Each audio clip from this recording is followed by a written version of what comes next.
How on earth is Israel still allowed to sit around this table and in these United Nations? If it was another country, you would have been imposing sanctions a long time ago. Mr. President, Israel is killing Palestine in Gaza. That is its objective. And there, over 2 million victims are enduring unbearable agony that the human mind can barely comprehend. We are not allowed to fail them any longer. We do not have the luxury to feel guilt or shame. We owe them to act now to stop this genocide. Mr. President, there is something undeniable. Israel does not care about what we say, what you say. It is obvious. The only thing that matters now is what we do. What will force Israel to change course is our ability to transform justified condemnation into just actions.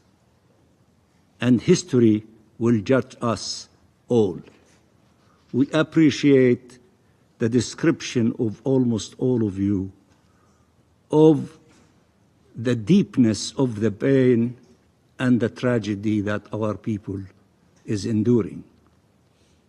While this is okay, it is not sufficient. You have to act. You have to do something about it. You have to stop it.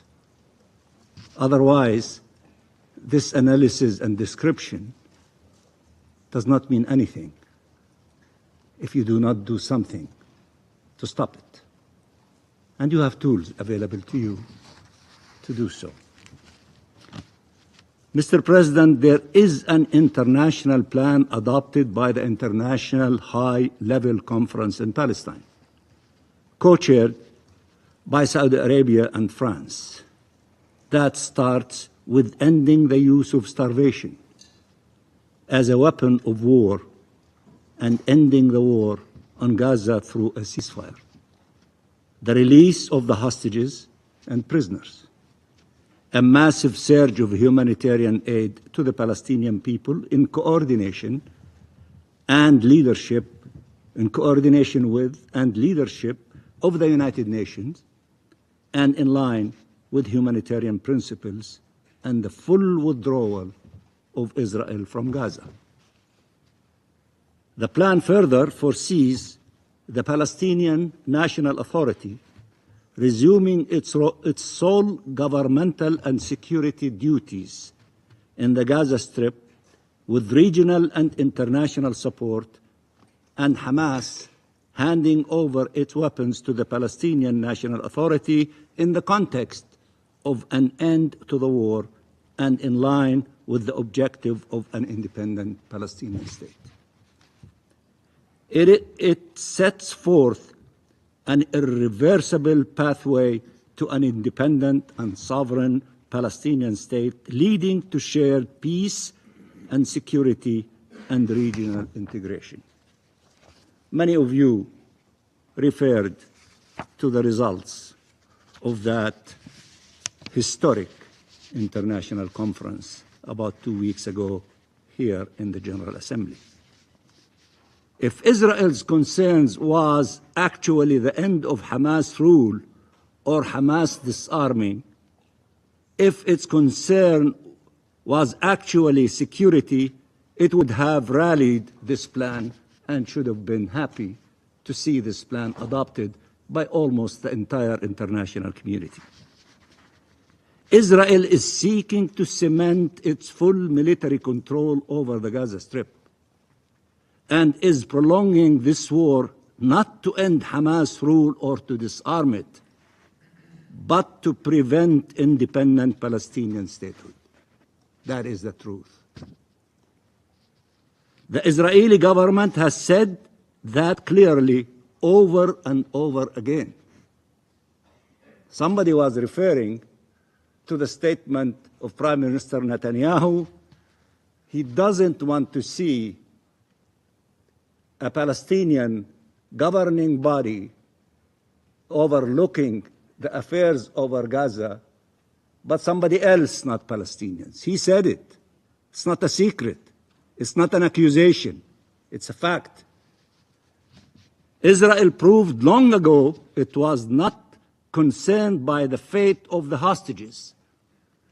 Look at the tens of thousands demonstrating in Tel Aviv and other cities, demanding immediate ceasefire and seriously concerned if this insanity to take place against our people in the Gaza Strip, then this is the execution or the death of the hostages, because that is the position of the families and the tens of thousands who are demonstrating in Tel Aviv.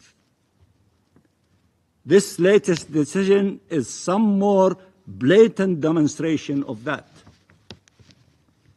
The Israeli government dehumanized and demonized Palestinians to such an extent that its genocide against them through mass killing and starvation, including of children, is not opposed in Israel by some, is only opposed in Israel by some brave voices. Israel proved long ago that its goal is the destruction of the Palestinian people through forced transfer and massacres to facilitate its annexation of our land.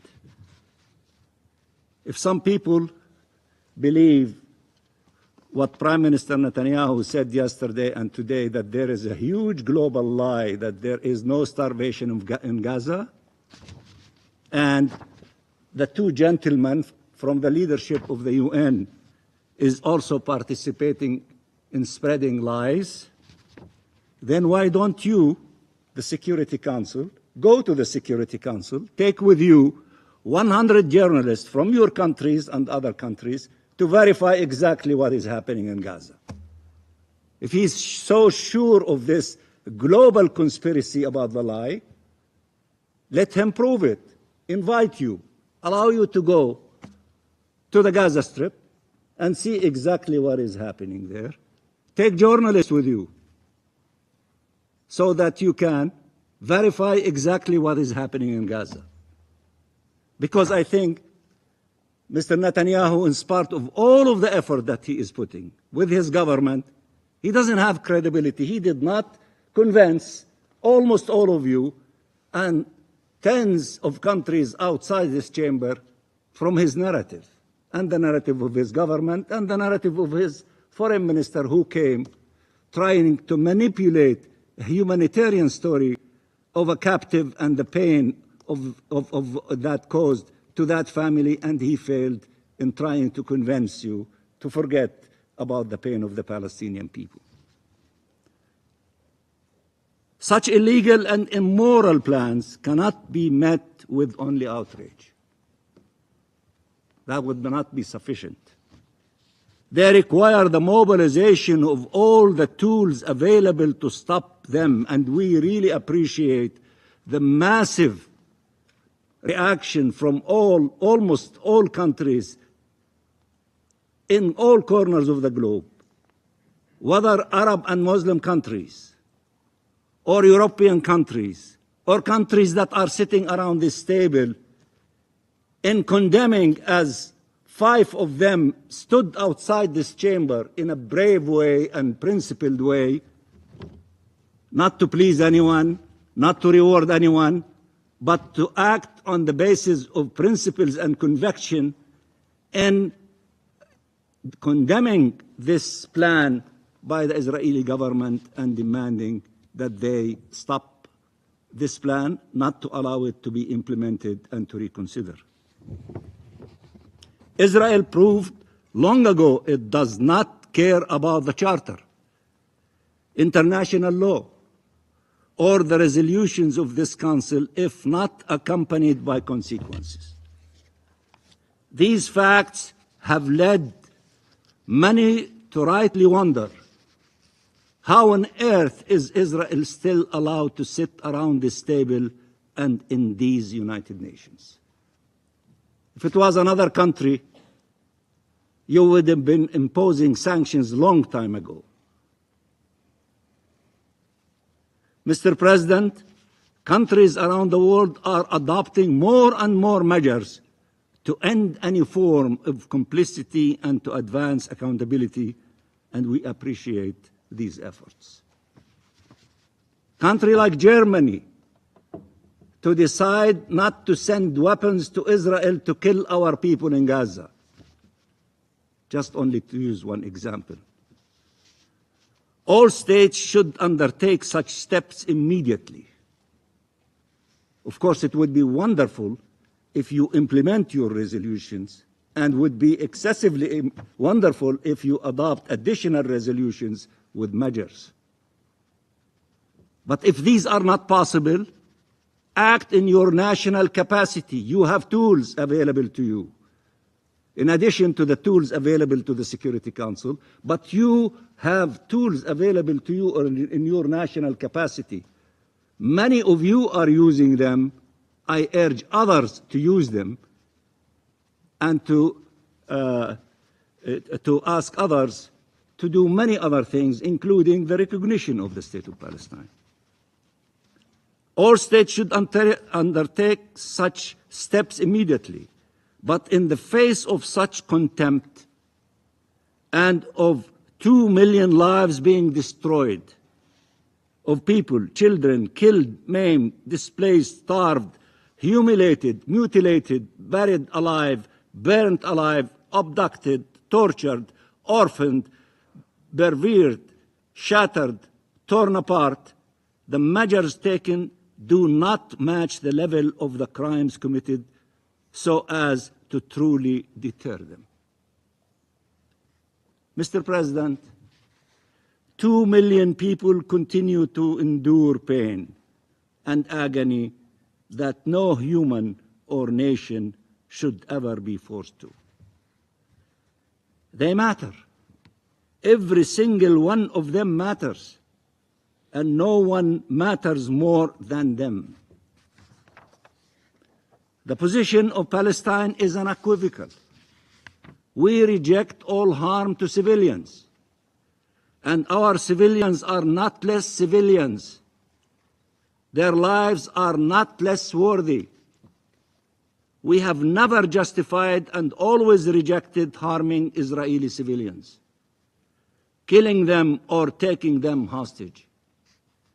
But we reject any attempt to justify the massacres committed by Israel against Palestinian civilians, or its abduction of thousands of Palestinians, or its starvation policy, or its displacement policy, or its annexation policy. There is no justification whatsoever for such brutality, such impunity. We have called for a ceasefire over and over again, and we were clear that Hamas must work with the mediators to remove any obstacle to excuse that would prolong this war. We appreciate the efforts by Egypt, Qatar, and the United States in this regard. We presented plans and proposals and cooperated with every effort to facilitate an agreement, including these plans of trying to expel 1 million people from Gaza City and to have a number of divisions of the Israeli army to control all corners of the Gaza Strip. Neither a ceasefire agreement was reached, nor the massacres stopped. The devastation of our people, the annihilation of life in Gaza continues as we speak.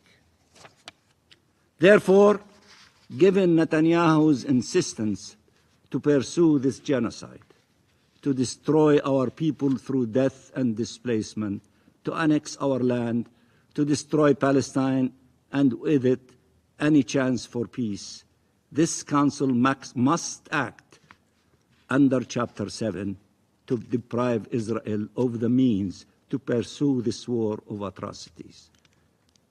And I appreciate that a number of you refer to that explicitly, and others refer to it by implication.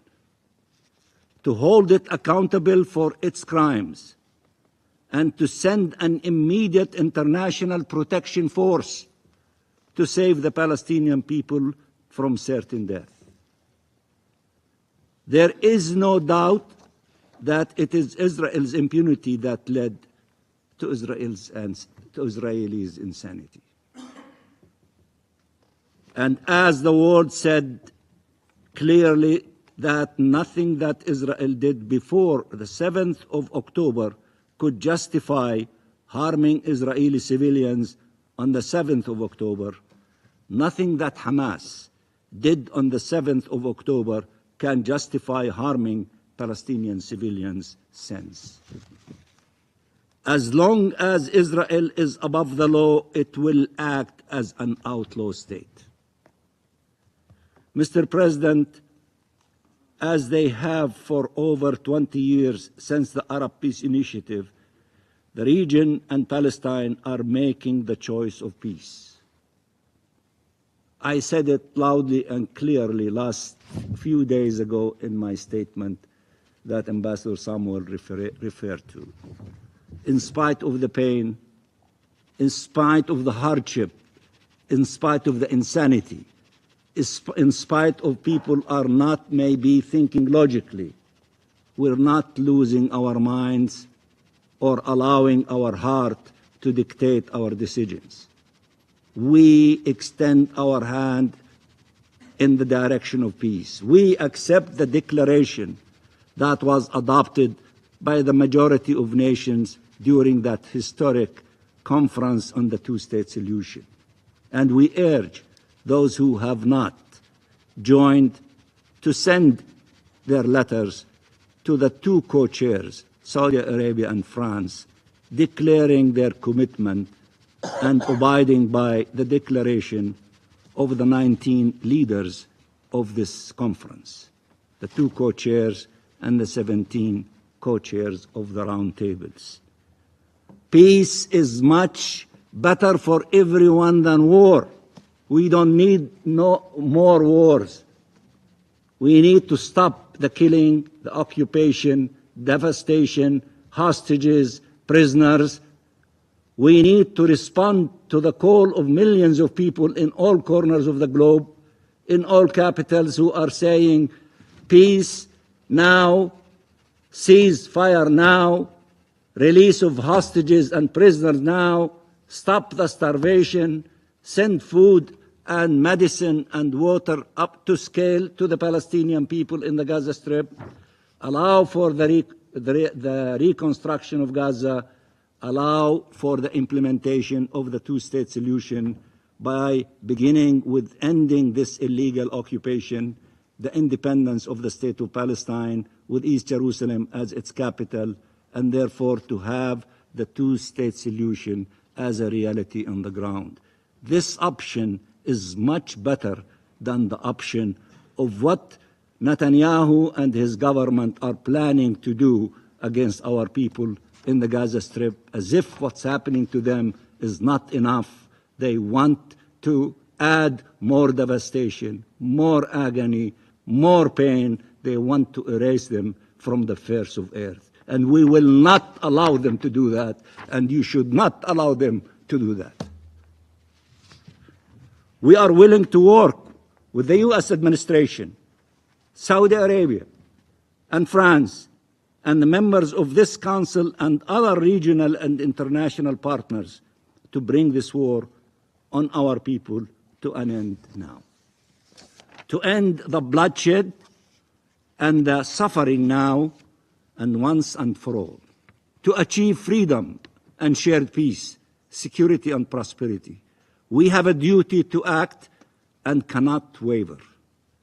Your actions today will determine the fate of millions of people tomorrow. at least those who would have survived by then, and the fate of our region for generations to come. And I thank you very much, Mr. President. Thank you, Mr. President, and to our briefers here today. Despite some extraordinary and brazen language and statements we heard here, I will, however, attempt to address the supposed reason for the convening of this meeting. On Thursday night, Israel's Security Cabinet approved the Prime Minister's proposal to defeat the Iran-backed Hamas terrorist organization. This is the same organization responsible for the October 7th attack, currently holding 50 hostages under unimaginable conditions and remaining the sole source of suffering for the population in Gaza. The IDF is preparing to take control of Gaza City while ensuring humanitarian assistance flows to civilians outside combat zones and away from the reach of Hamas. This is not conquest. Israel has no plans or desire to permanently occupy Gaza.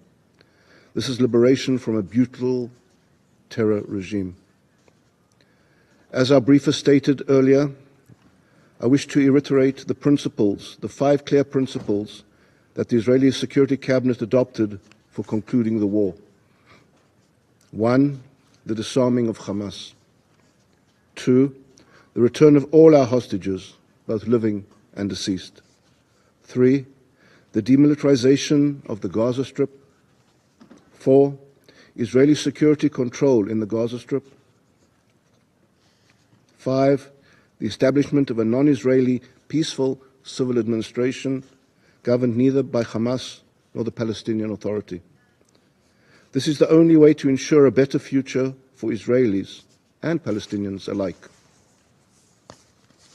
Prime Minister Netanyahu has made it clear. Israel's goal is not to take over Gaza, but to free Gaza from Hamas and enable a peaceful government to rise in its place. This is the path to stability. This is the path to peace. Hamas's repeated refusal to agree to ceasefire arrangements, together with the horrific images of Eviatar David and Rom Braslavsky, exposing yet another aspect of the organization's monstrosity, make it clear that Hamas will not relinquish its control over Gaza through peaceful means. Nonetheless, despite a broad international consensus that Hamas cannot remain in power, and despite clear evidence of its refusal to give up control, parts of the international community continue to oppose Israel's efforts to act against Hamas. This position is both contradictory and difficult to reconcile with the stated goal of ending Hamas's rule. Some who criticize Israel make sure to call for the unconditional release of the hostages merely to clear their conscience. But how can one ignore the fact that Hamas is exploiting the hostages and the Gazan population to maintain its position, benefiting from attempts to pressure Israel and from the willingness of some countries to recognize a Palestinian state? As Secretary of State Rubio said, talks with Hamas fell apart on the day President Macron made the unilateral decision that he's going to recognize the Palestinian state. Those messages, largely symbolic in their minds, actually have made it harder to get peace and harder to achieve a deal with Hamas. As was mentioned before, Hamas itself has even admitted this. The pressure should not be placed on Israel, who suffered the most horrific attack against the Jewish people since the Holocaust, but on Hamas, in order to demand the immediate and unconditional release of our hostages. Yet, in a complete inversion of morality and logic, this body has urgently convened to chastise the one democracy in the Middle East, the nation standing on the front line of the battle against radical extremist terrorism.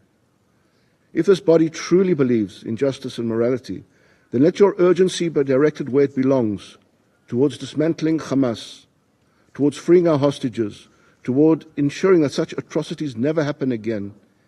Anything less is not urgency, it is hypocrisy. I thank you, Mr. President.